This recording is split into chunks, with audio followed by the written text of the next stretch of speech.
श्री गणेशाय नमः। जय माता दी, जय आदिशक्ति, जय श्री कृष्ण। प्रिय भक्तों और श्रोतागण, आप सभी का स्वागत है इस दिव्य श्रृंखला में, जहां हम सुनने जा रहे हैं भादो मास महात्म्य कथा। आज हम प्रस्तुत कर रहे हैं अध्याय 20 और 21 की कथा। यह कथा हमें धर्म, करुणा, त्याग और भक्ति का महत्व समझाती है।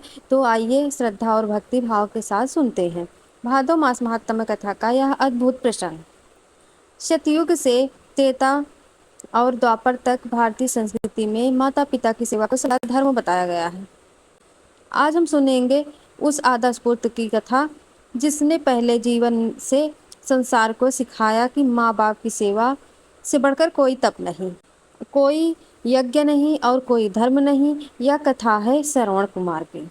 अयोध्या के पास एक गांव में एक वृद्ध दंपति रहते थे, शांतनु और गंगा। दोनों ही जन्म से अंधे थे। उनके जीवन का सहारा था केवल एक ही पुत्र श्रवण कुमार। माता ने बोला, बेटा श्रवण, जरा जल ला दो, तेरे बिना तो एक पल भी कठिन है। माँ आपकी सेवा श्रवण ने बोला, माँ आपकी सेवा करना ही मेरा सबसे बड़ा सौभाग्य है।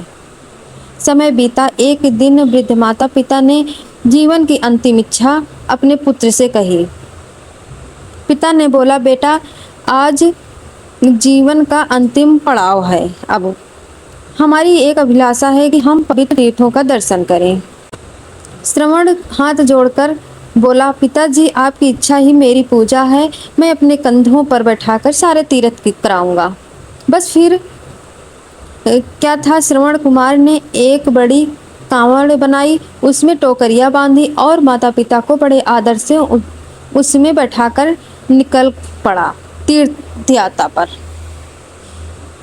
कभी गंगा के तट पर, कभी काशी विश्वनाथ में, कभी प्रयागराज के संगम पर वह माता पिता को स्नान कराता, पूजा कराता और फिर कंधे पर लेकर आगे बढ़ जाता।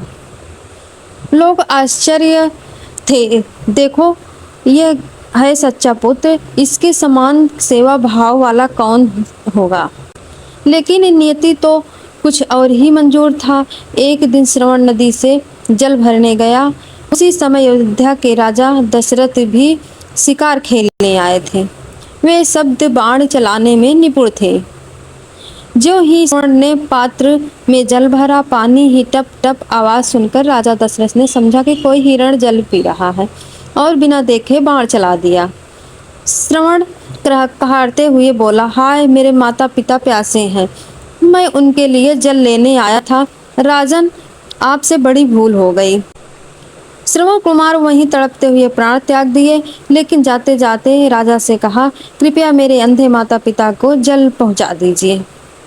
राजा दशरथ व्याकुल होकर वृद्ध दंपति के घर पहुंचे। घटना सुनकर माता पिता का हृदय फट गया।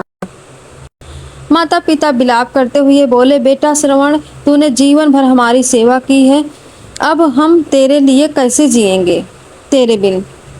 शोक में डूबे वृद्ध माता पिता ने राजा दशरथ को श्राप दिया। पिता ने बोला, राजन, जैसे आज हम पुत्र वियोग का दुख सह रहे हैं, वैसे ही तुम्हें भी प्राण त्यागते समय पुत्र वियोग का दुख सहना पड़ेगा। और यही श्राप आगे चलकर सत्य हुआ।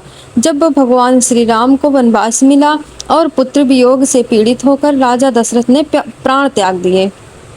श्रवण कुमार की कथा हमें यही सिखाती है कि माता पिता की सेवा से बढ़कर कोई धर्म नहीं।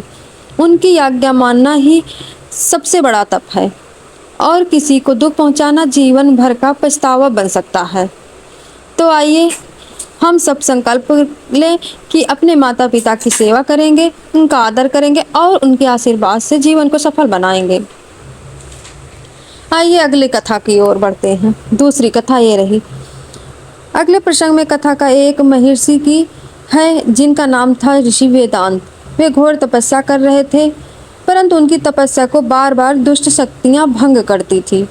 उन्होंने भगवान से प्रार्थना की, हे प्रभु, इस भाद्रपद मास में मेरी तपस्या सफल बनाइए। भगवान प्रकट हुए और बोले, हे मुनिवर, इस मास में किया गया व्रत और कथा श्रवण से ही मनुष्य के समस्त कष्ट दूर हो जाते हैं। जो भक्त इस मास की कथा सुनते हैं वे जन्म जन्मांतर के पापों से मुक्त होकर मोक्ष प्राप्त करते हैं। तभी गांव के लोग, महिलाएं और बच्चे सभी मिलकर व्रत पूजन करने लगे। दीपक जल उठे, स्त्रियां गीत गाने लगी और वृद्ध लोग भगवान की आरती उतारने लगे। पूरा वातावरण भक्ति से ओतप्रोत हो गया। भगवान ने अपने दिव्य स्वर में आशीर्वाद दिया। भादो मास में जो भी कोई श्रद्धा से व्रत करेगा और यह कथा सुनेगा, उसके घर में सुख संपत्ति, संतान सुख और ऐश्वर्य का वास होगा। उसके पितृ भी तृप्त होकर स्वर्गलोक को प्राप्त करेंगे।